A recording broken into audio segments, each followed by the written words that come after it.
Alright, so every time I have a track day, I always pull my plugs and check them.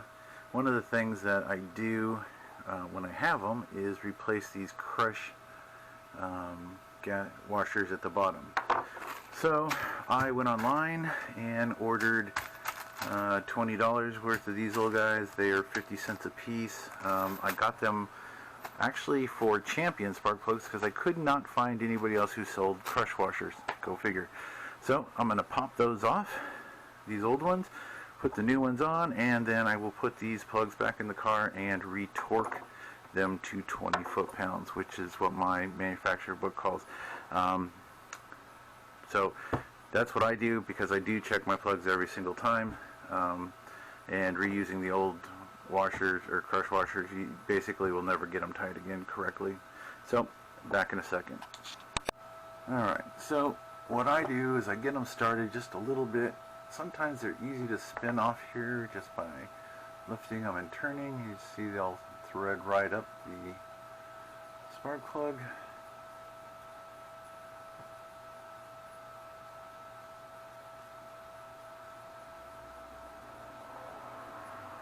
I'll probably speed this up because who's going to watch 25 seconds of me unthreading it? So there's the old one.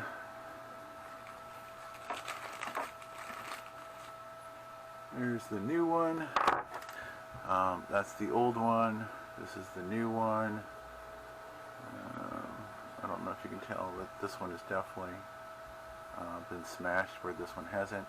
But they're pretty much the same, and that's all that's important. So, and then to put them back on, what I do is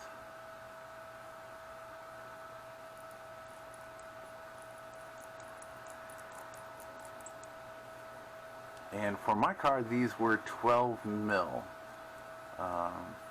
They do have them in other sizes.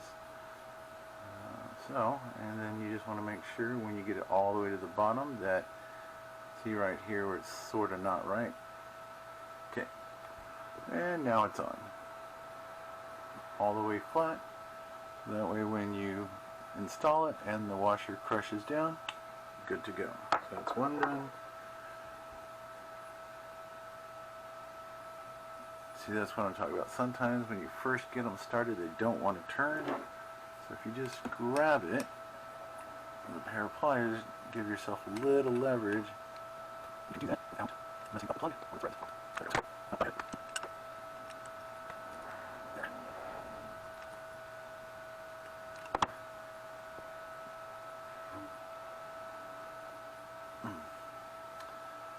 Sometimes they're just picky, so be prepared. Alright, and then when I'm all said and done, I'll verify that I didn't change the gap. And we'll just call it good. Alright, so they go on just as easy.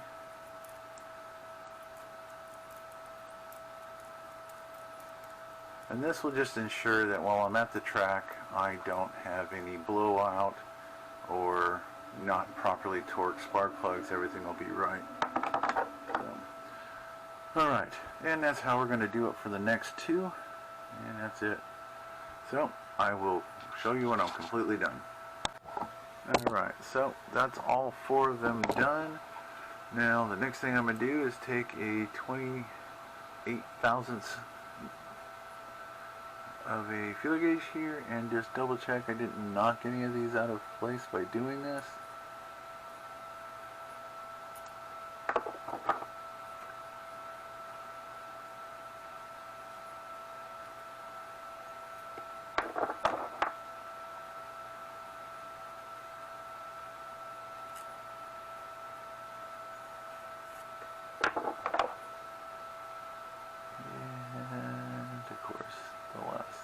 Alright, so those are all good to go.